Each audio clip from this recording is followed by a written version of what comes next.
노동시장까지 보셨고요. 이제 우리 노동법 보도록 하겠습니다. 노동관계법규에서 가장 처음 나온 건 노동법이라고 해서 헌법 32조와 헌법 33조의 탄생 배경에 대해서 다루고 있는 파트예요. 그리고 헌법 32조와 헌법 33조 어떻게 생겼는지까지 보시면 또 우리 노동관계법규의 총론적인 부분인 노동법 부분은 마무리가 되는 겁니다.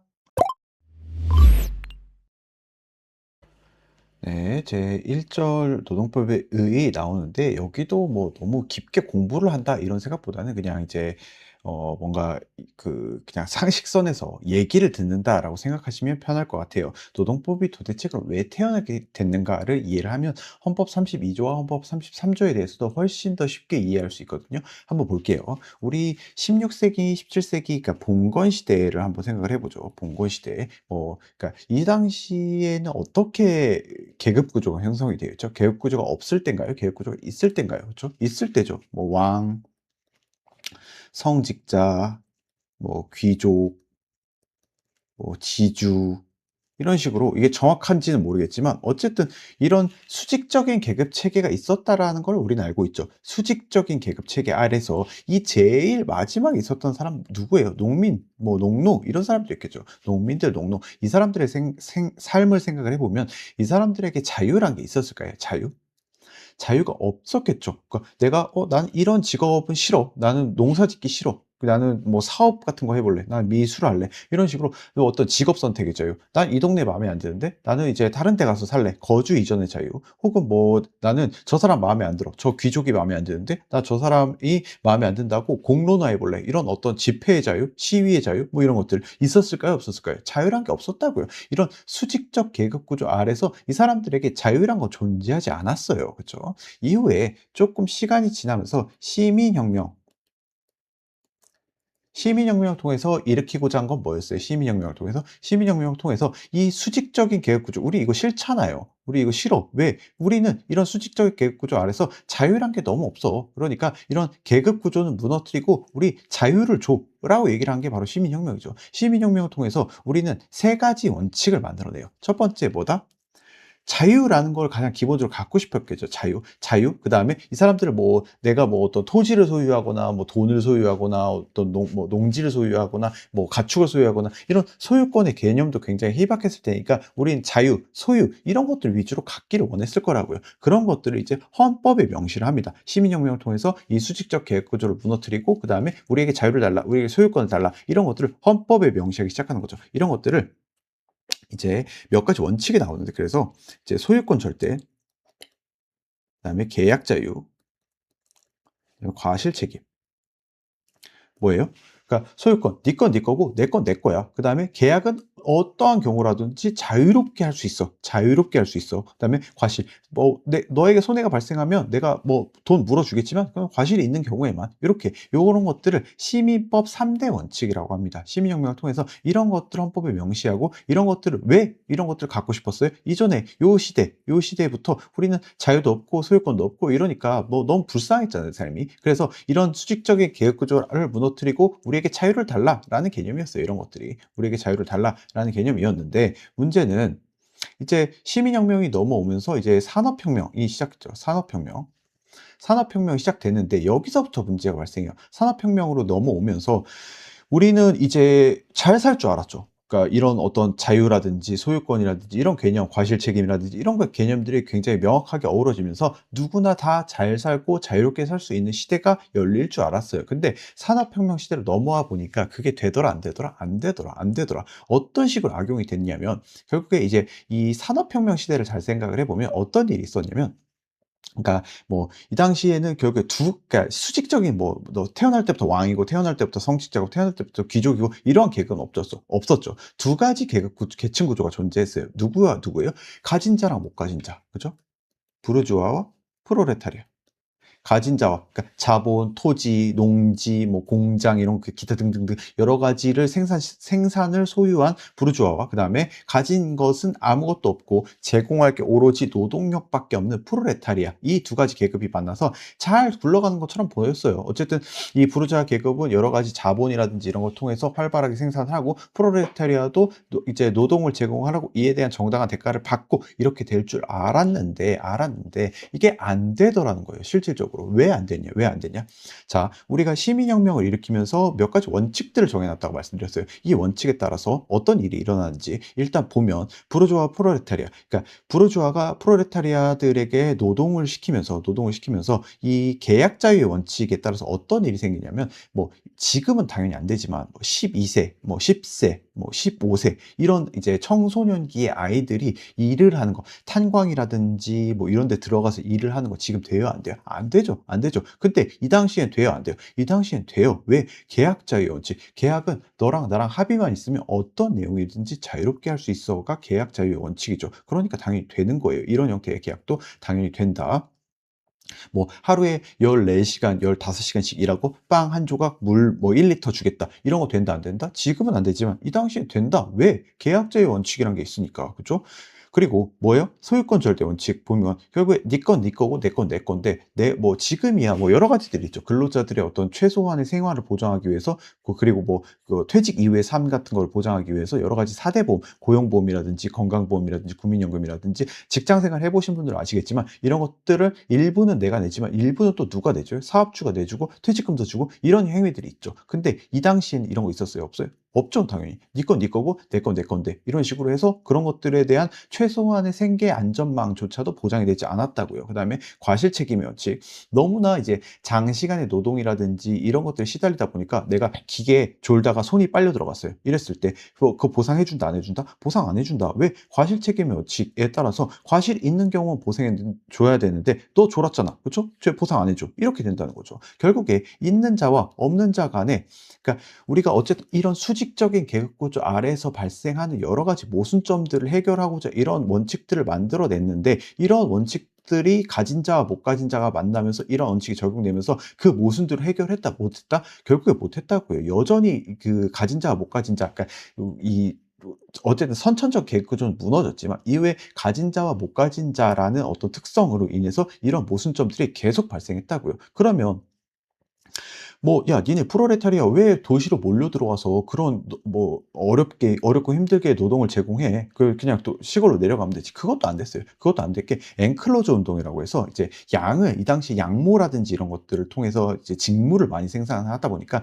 이제 농경지를 다 막아 버리고 어떤 초지, 양들을 먹이는 초지로 이렇게 다 개발을 하고 이런 상황이어서 어디 가서 농사 지을 형편도 안 됐어요. 이러니까 이제 프롤레타리아는 너무나 공급이 많아지니까 다 도시로 몰려들 거 아니에요. 이러니까 너무나 싼 값에 노동을 하게 되고 너무나 싼 값에 노동을 제공할 수 있었던 근거는 뭐다? 계약자의 원칙이라든지 이런 이제 시민법 3대 원칙 때문에 오히려 더 그런 현상들이 두드러지게 나타났다고요. 그러다 보니까 야, 우리가 이걸 만들어서 어쨌든 우리가 좀 더 어떤 인간다운 생활을 해보고자 한 건데 결국에 해결이 됐다 안 됐다? 안 됐다 안 됐다 이러면서 이제 현대로 넘어오면서 어떤 일을 하게 되냐면 야 결국에 이런 시민법 원칙을 전면적으로 부정한다? 부정하는 건 아니에요. 이런 시민법 원칙은 지키되 다만 우리의 노동자들의 최소한의 인간다운 생활을 보장하기 위해서는 이 원칙을 그대로 적용하면 안 되고 일부 좀 수정해서 자 다시 강조드리지만 부정하는 게 아닙니다. 모든 걸 다 부정하고 우리 다 공평하게 벌고 공평하게 나누자 이런 사회주의 국가 뭐 공산주의 국가로 환원하자 이게 아니고요. 이런 원칙들 일부 수정해서 모두가 조금 더 잘 살고 인간다운 생활을 보장받을 수 있도록 하자라는 정신이 만들어지게 되는데 그게 바로 뭐다? 헌법 32조와 헌법 33조예요. 현대로 넘어오면서 뭘 만들어냈다고요? 헌법 32조와 헌법 33조를 만들어내게 됐다고요. 이거를 뭐다? 그대로 부정한다, 수정한다. 이거를 수정함으로써 헌법 32조와 헌법 33조 아직 그 내용은 보지 못했지만 결국에 이 모든 것들이 어떤 내용을 담고 있겠어요? 이 어떤 시민법 3대 원칙에서 나올 수 있는 여러 가지 부조리한 모순점들을 해결하고 근로자의 인간다운 생활을 보장하고자 하는 노력들이 들어가 있겠죠. 됐습니다. 자, 1번 노동법의 개념 읽어보시면 알 거고요. 2번 노동법의 탄생 배경도 제가 충분히 설명드렸습니다. 3번 노동법의 체계예요. 체계. 개별적 노동관계, 집단적 노동관계, 협력적 노동관계라는 것이 있는데 결국에 우리가 배워야 될 건요. 헌법 32조와 헌법 33조라고 말씀드렸잖아요. 그죠? 두 가지예요. 헌법 32조와 헌법 33조요. 33조인데 이게 개별적 근로관계를 다룬 법이고요. 이게 집단적 근로관계를 다룬 법이에요. 개별적 근로관계를 다룬 법령 중에 가장 대표적인 건요. 근로기준법이라는 거고요. 집단적 노동관계를 다룬 가장 대표적인 법률이 우리가 이전에 공부했던 노동조합 및 노동관계 조정법이라는 법률이에요. 이런 것들. 그러니까 헌법 32조는 뭐예요? 야, 개별적인 근로자, 그러니까 계약자의 원칙도 좋다 이거예요. 계약자의 원칙도 좋은데 어떤 식으로 수정해서 가져오는 거예요? 계약자의 원칙도 좋지만 이건 안 돼. 그러니까 최저한의 기준을 보장하는 거죠. 야, 이건 안 돼. 최소한 이만큼은 줘야 돼. 근로시간도 뭐 20시간 이거 안 돼. 너무 길어. 요만큼만 시켜. 이런 식으로 뭐다? 계약은 자유롭게 하되 다만 요 기준선은 지켜줘라 라는 개념을 담고 있는 게 헌법 32조고요. 헌법 33조는 뭐예요? 그렇게 개별적으로 보장하는 것도 좋은데 개별적으로 보장을 하다 보면 결국에는 이제 근로자들이 힘이 좀 없잖아요. 그러니까 니네끼리 좀 집단적으로 뭉쳐서 이 문제를 좀 해결해봐 라는 식의 어떤 근로 3권 보장을 담고 있는 것들이 이 집단적 노동관계에 관한 법률들이고 노동조합이 가장 대표적인 유형이죠. 그 사이에서 이제 협력적 노사관계라는 것들 뭐 근참법, 근로자 참여 및 협력 증진에 관한 법률 이런 것들이 부가적으로 나타나긴 하는데 사실 가장 중요한 건 이 두 가지예요. 아시겠죠? 그 다음에요, 4번 노동법의 법원이요, 법원. 양가로 1번 법원의 의의와 종류라고 되어 있는데요. 법원이라는 건요, 법원이라는 건 우리가 얘기하는 뭐 고등법원, 지방법원, 대법원, 그게 아니고요. 법의 근원이에요, 법의 근원. 한번 읽어보면, 노동법의 법원이란 노동법상 분쟁에 관한 재판에서 법관에게 기준이 되는 규범의 존재 형식을 말한다. 와, 말이 너무 어렵네요. 그렇죠? 노동법의 법원에는 노동관계 법령은 물론이고, 단체협약, 취업규칙, 근로계약 등 노동관계에서 관한 모든 규율을 근거가 노동법의 법원으로 인정된다라고 되어 있습니다. 예시를 하나 들어드릴게요. 우리가 예를 들어 근로계약에 상여금이 뭐 연간 100만 원이라고 되어 있어요. 연간 100만 원이라고 되어 있고 취업규칙이란 거에 상여금이 연간 200만 원이라고 되어 있어요. 취업규칙엔 상여금이 연간 200만 원이라고 되어 있다고요. 이랬을 때 이 두 가지 법원이 상여금이라는 같은 항목을 기준으로 해서 충돌하죠. 법원의 충돌이에요. 법의 근원 간의 충돌이 발생하는 거예요. 근로계약이라는 것에는 야, 상여금 100만 원만 준다라고 되어 있고 취업규칙이라는 것에는 상여금 연 200만 원 줄게라고 되어 있다고요. 근로자랑 사용자랑 분쟁이 생길 수 있어요, 없어요? 없죠. 있죠. 그죠? 지금 근로계약을 통해서 상여금 연 200만 원이라는 기준을 가지고 가니까 사용자 입장에서는 야, 봐라. 근로계약에 지금 100만 원이라고 돼 있지 않냐라고 얘기를 하고요. 그다음에 이제 취업규칙을 통해서 상여금 연 200이라고 돼 있으니까 근로자 입장에서는 봐라. 취업규칙에는 연 200만 원으로 돼 있다. 이렇게 주장을 할 수 있다고요. 그렇죠? 그러니까 분쟁이 생겼을 때 그러니까 법관이 도대체 어떤 법원을 근거로 해서 근로자랑 사용자에게 판결을 내려줘야 되는가? 이 문제가 법원 간의 충돌의 문제예요. 지금 이것처럼 취업규칙과 근로계약 혹은 취업규칙과 여러 가지 단체협약 혹은 근로기준법 이런 것들이 충돌할 수 있는 여지들이 있거든요. 이랬을 때 이걸 어떻게 처리할지의 문제예요. 양가로 1번 법원 상호 간의 충돌, 상하위 법원 간 상위 법원과 하위 법원이 충돌하는 경우가 있거든요. 상위 법원과 하위 법원이 충돌하는 경우 지금 이 근로계약이 제일 이제 낮은 법원이고요. 그 상호 간에 체결하는 거, 그 위에 취업규칙이 있고 그 위에 단협 같은 게 있고요. 단체협약 같은 게 있고 그 위에 근로기준법 이런 식으로 법원의 순서가 정해져 있어요. 법원은 이렇게 상위 법원부터 하위 법원까지 순서가 정해져 있거든요. 근로기준법이 상위의 법원이라고 한다면 근로계약은 하위의 법원이에요. 하위의 법원. 원칙적으로는요, 상위법 우선의 원칙이 맞아요. 상위의 법률이 우선하는 게 맞아요. 상위의 법률이 우선하는 게 맞는데, 지금 우리는 뭘 배우고 있는 거예요? 일반적 법률을 배우고 있는 게 아니라 노동법을 배우고 있잖아요. 노동법. 노동법에서는요, 이런 상위법 우선의 원칙보다 더 특이한 원칙이 하나 나타나요. 원칙적으로 상위법 우선의 원칙이 맞지만, 이 상하위 법원이 충돌할 때, 만약에 하위의 법원이 상위의 법원보다 유리하다고 한다면, 상위의 법원을 따른다는 이제 유리 조건 우선의 원칙, 있습니다. 지금 보세요. 근로계약이 취업규칙보다 하위의 법원이죠. 일반적인 경우라고 한다면 뭐다? 상위법 우선의 원칙이니까 취업규칙에 따라 상여금 연 200만 원이 지급되는 게 맞아요. 맞아요. 근데 근로계약이 만약에 상여금 연 300만 원이다라고 되어 있다고 한다면 지금 하위의 규범이 근로자에게 더 유리하죠. 유리하죠. 이런 경우라고 한다면 상위 규범 우선의 원칙을 무시하고 하위법이 상위 법원보다 우선적으로 적용되는 유리조건 우선의 원칙이라는 특수한 기능을 합니다. 기능을 하게 돼 있어요. 됐고요. 그 다음에 양가로 3번 법원 상호 간 충돌. 법원 상호 간 충돌이에요. 같은 순위 법원 간 같은 순위 규범이 서로 충돌하면 먼저 발효된 국법보다는 당연히 나중에 발효된 신법이 우선 적용되고요. 그 다음에 적용 범위가 넓은 일반 규범보다 적용 범위가 좁은 특별 규범이 우선적으로 적용된다. 예를 들어서 선원이요. 배를 타는 선원들.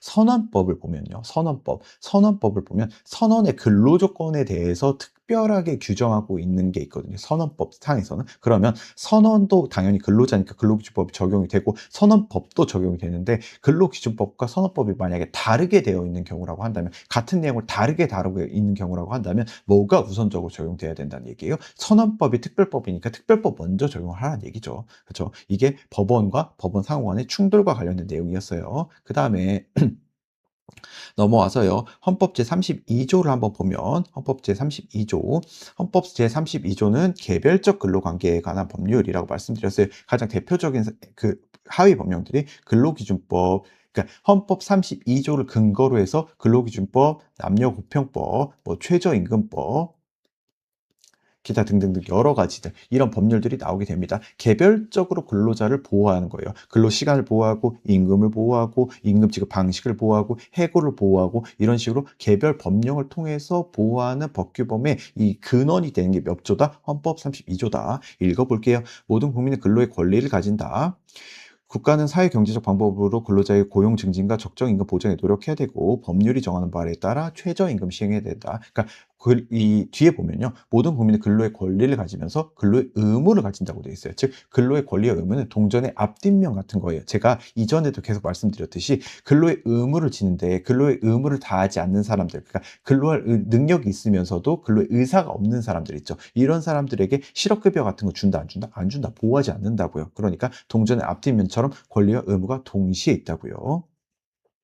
그 다음에 근로조건의 기준은 인간의 존엄성을 보장하도록 법률로 정한다. 여자의 근로는 특별한 보호를 받는다. 고용임금 근로조건에 있어서 부당한 차별을 받지 않고요. 연소자의 근로는 특별한 보호를 받는다. 왜 굳이 여자와 연소자의 근로에 대해서 헌법에서 특별히 이렇게 보호하고 있을까요? 우리 다시 이전으로 돌아가 보면 산업혁명 시대에 일반적으로 더 착취당하고 더 힘들었던 사람이 일반적인 성인 남성 근로자일까요? 아니면 여성과 연소자일까요? 여성과 연소자였다고요. 그 당시에 실제로 이 굴뚝 청소하는 일 있죠. 굴뚝에 들어가야 되는데 성인 근로자가 굴뚝에 못 들어가잖아요. 그러니까 막 6살 이런 애들을 굴뚝 청소하는 걸 알려줘서 굴뚝에 내려보내고 그랬어요. 그래서 거기서 끼어 죽고 막 이런 애들이 엄청나게 많았대요. 이런 일들이 일어나서 돼야 안 돼요. 현대시대에. 당연히 안 되잖아요. 그러니까 이런 애들에 대해서 특별한 좀 보호가 필요하니까 특별히 어디서 헌법에서 보호를 하고 있고 이 헌법의 이 내용에 따라서 근로기준법이나 기타 등등 여러 가지 개별 근로기준과 관련된 법률들에서 이를 특별하게 보호를 하고 있는 겁니다. 됐고요. 국가유공자 상위공경 전물공경 유가족은 법률이 정하는 바에 의하여 우선적으로 근로의 기회를 부여받는다라고 되어 있습니다. 장애인은 우선적으로 근로의 기회를 부여받는다. 이렇게 나오면 맞아요? 틀려요? 틀려요. 그거 아니에요. 그렇죠? 그 다음에 헌법 32조요. 헌법 33조. 헌법 33조는 뭐에 관한 법률이라고요? 헌법 33조는 개별이다 집단이다? 집단적 근로관계에 관한 법률이에요. 집단적 근로관계. 집단적 근로관계에 대해서 우리 이전에 어디서 배웠어요? 노동시장론에서 배웠죠. 노동시장론에서 노동조합에게 헌법에서 특별한 권리들을 부여를 하고 있는데 그것들이 뭐다? 단결권, 단결할 권리, 그 다음에 단결해서 단체 교섭할 권리, 단체 교섭이 원활하지 않을 경우 이제 힘을 행사할 수 있는 단체 행동을 할 권리, 행동을 할 권리 이렇게 세 가지 근로 3권, 노동 3권이라고 하는데 이런 것들을 부여하고 있고 이런 행위들을 통해서 이런 권리 행사들을 통해서 노동조합은 자신들이 원하는 근로조건을 쟁취하고 자신들 스스로의 근로조건이나 이런 것들을 보호하고 이런 역할들을 한다고요. 헌법 33조 보시죠. 근로자는 근로조건 향상을 위하여 자주적인 단결권, 단체 교섭권, 단체 행동권을 가진다라고 되어 있다고요. 그죠? 그다음에 다만 이제 공무원인 근로자 같은 경우에는 아무래도 좀 특수성이 있죠. 국가를 위해 일한다라는 특수성이 있기 때문에 무조건 부여하는 게 아니에요. 근로자는 공무원인 근로자는 법률이 정한 자에 한하여 단결권, 단체 개석권, 단체 행동권을 가진다라고 되어 있습니다. 그래서 국가공무원법 같은 걸 보면요. 이제 뭐 단결권, 단체 개석권, 단체 행동권 행사할 수 있는 사람에 대해서 별도로 정해 놓고 있어요. 그다음에 법률이 정하는 주요 방산업체에 종사하는 근로자의 단체 행동권 동그라미요. 단체 행동권만 제한되는 거예요. 주요 방산업체. 아무래도 우리는 지금 휴전국가다 보니까 이런 규정들이 필요하죠. 단체 행동으로 나아가 버리게 되면 문제가 될 수도 있으니까 근로자의 단체 행동권은 법률이 정하는 바에 의하여 이를 제한하거나 인정하지 아니할 수 있다라고 되어 있습니다. 단체 행동권, 제가 파업이나 태업이나 피켓팅 이런 것들만 제한을 하는 거지 단결이나 단체 교섭까지 제한한다? 아니라고요. 아니라고요. 만약에 그 법률이 정한 주요 방위산업체에 종사하는 근로자의 단체 교섭권은 법률이 정하는 바에 의하여 제한된다. 이렇게 나 맞아요? 틀려요? 틀린 거예요. 그렇죠? 됐습니다. 여기까지 보시고요. 우리가 이후에 봐야 될 그 개별 법령들은요. 대부분 이 헌법 32조에 근거한 개별적 근로관계를 규율하는 법령들이에요. 뭐 근로기준법이라든지 뭐 이제 뭐 최저임금법이라든지 이런 것들을 보게 될 텐데요. 이 뭐 이후에 나온 내용도 그렇게 어렵지 않습니다. 그냥 뭐 거의 단순 암기 수준이니까 그렇게 보고 넘어가도록 하겠습니다. 잠깐만 쉬실게요.